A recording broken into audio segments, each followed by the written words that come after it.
something sad has happened. It's the end of an era. My Dremel Moto tool. You see it? Vintage Dremel Moto tool has finally succumbed to the end. I have a lot of history with this tool. This is my Grandpa Becker's. I remember going up to Wisconsin to visit him in the late 80s, early 90s, and you know, checking this out along with all the other cool stuff he had down in the basement.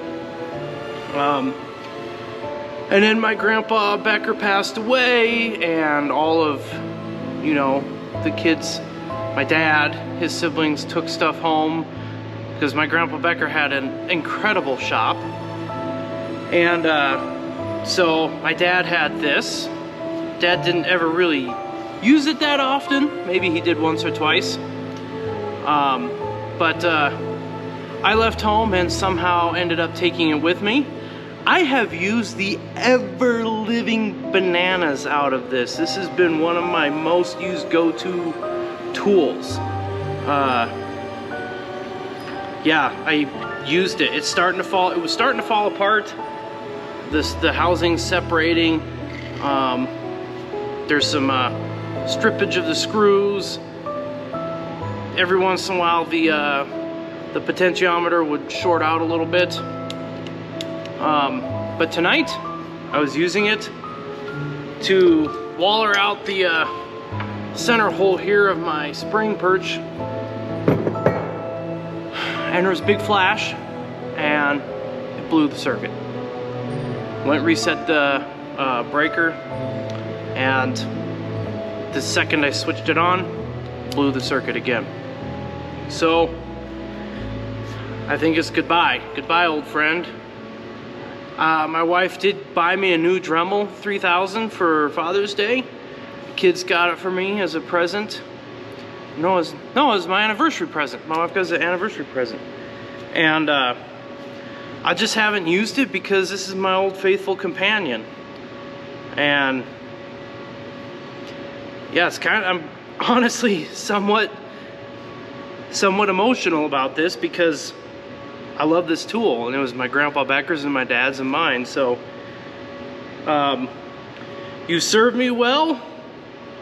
Godspeed, fair winds and following seas. I will see you on the other side.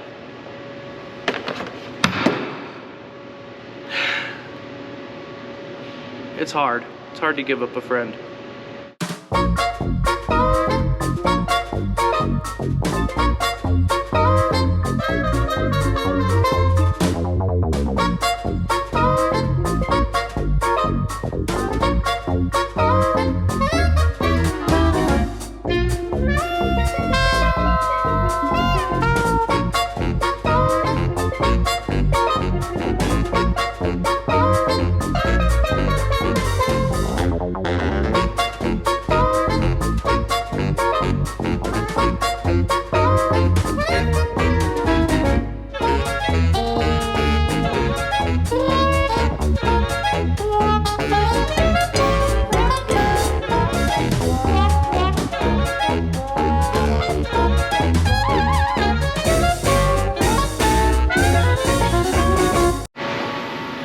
All right, kind of a big deal. I'm gonna sit her down, let her rest on her own weight. Oh boy.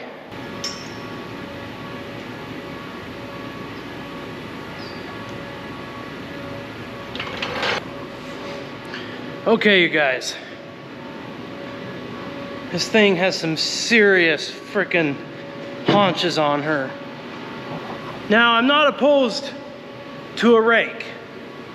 I'm not. In fact, I've always made fun of people who put leveling kits on their rigs. But this is almost kind of ridiculous. The amount of rake on here. When I set it down, there was not even any bounce. It just sat and it stopped. I'm a little worried. But the hard work is done. Well, sort of. I got a lot of work left to do.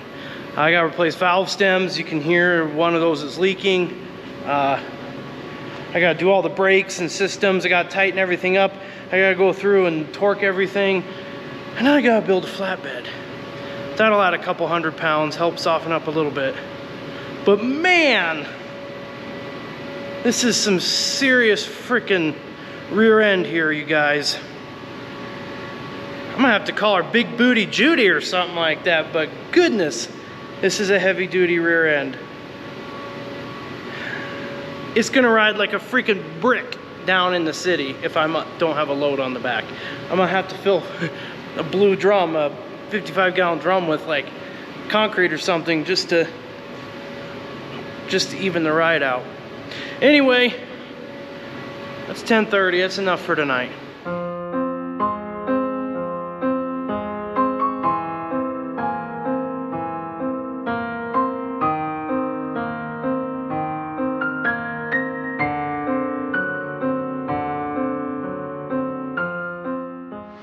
Oh, hey there.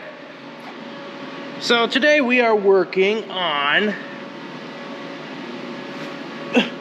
brake lines. Working on losing brake lines. Goodness. We're working on the brakes today.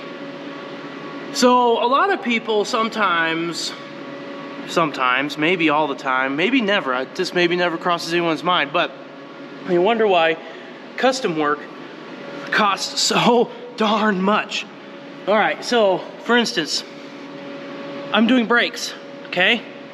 Should be pretty easy. I just replumbing the brakes, bleed them out, whatever. Well, this is custom, so nothing's the same.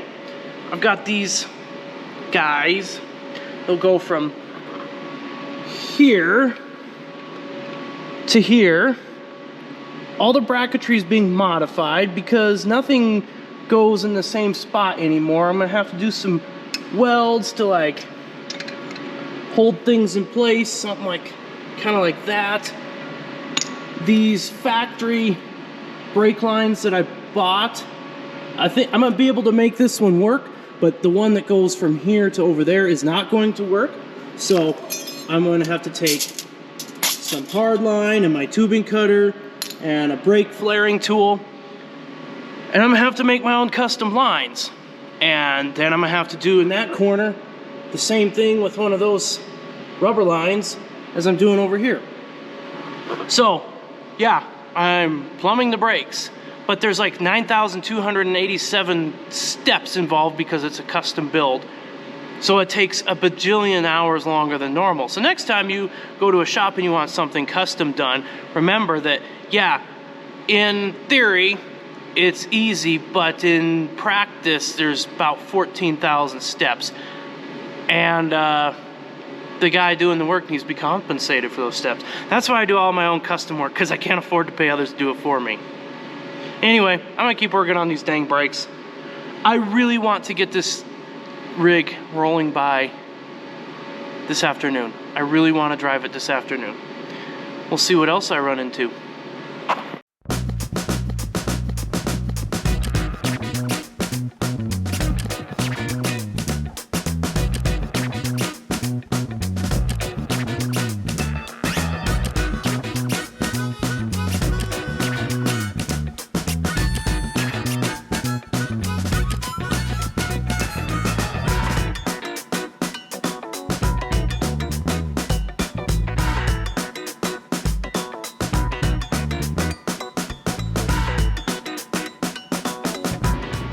Well, here we go. Everything's custom. And really the only way to see if you did a good job is to fill it up to attempt to bleed the system and see if they leak.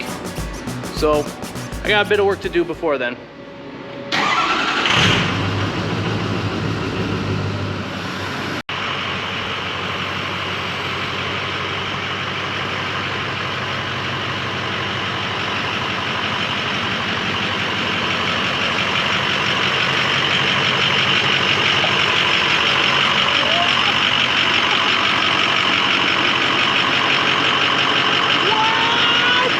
What? I'm driving a dually!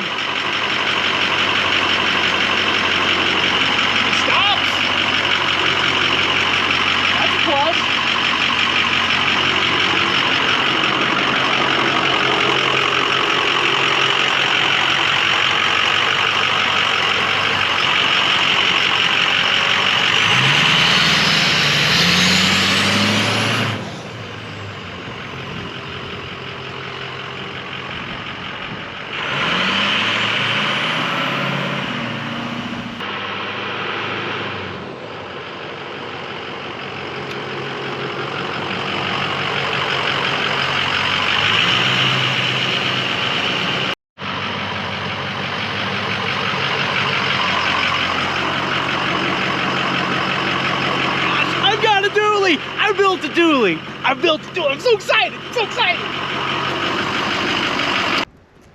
Whoa! I got a dually. I built a dually. Not only did I just build a dually, I built it out of a chassis cab axle, which isn't supposed to work. Well, it's supposed to work, but I made it work.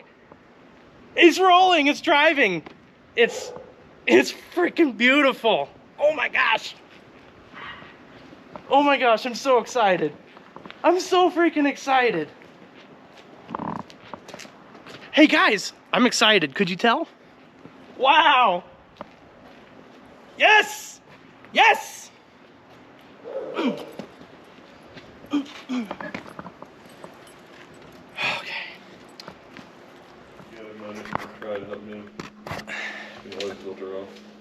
Yeah, I'm gonna do one more bead lock. I'm filming. I thought you had one more bolt to do. And then he disappeared. I'm filming, and he wants me to do stuff with him. This is doing stuff with Hopper, not doing stuff with Jeff. Oh my gosh! All right, back to this episode of doing. Oh my gosh, what? Hi.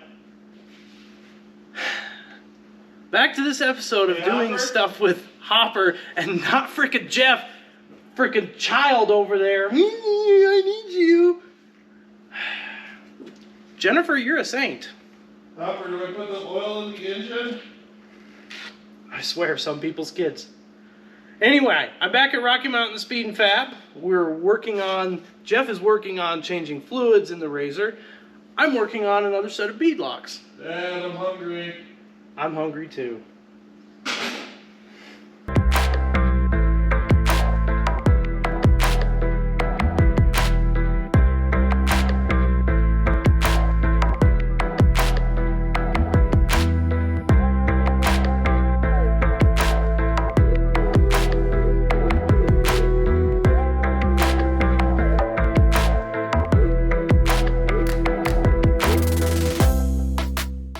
Anyway, that's a good work night. I'm gonna go home. I'm tired. Got the truck running. My friend Joe. Hi, Joe. Hey. He got me squared away with that dually axle swap, lined up perfectly. If you need an axle lined up, Joe, or as we like to call him, Joe Gald. Joe's the guy to see. If it's dark enough, we could be near outside clouds. We could actually have you outside if it's warm in shade. Like, really shade. No shade. I was spinning it, Froggy.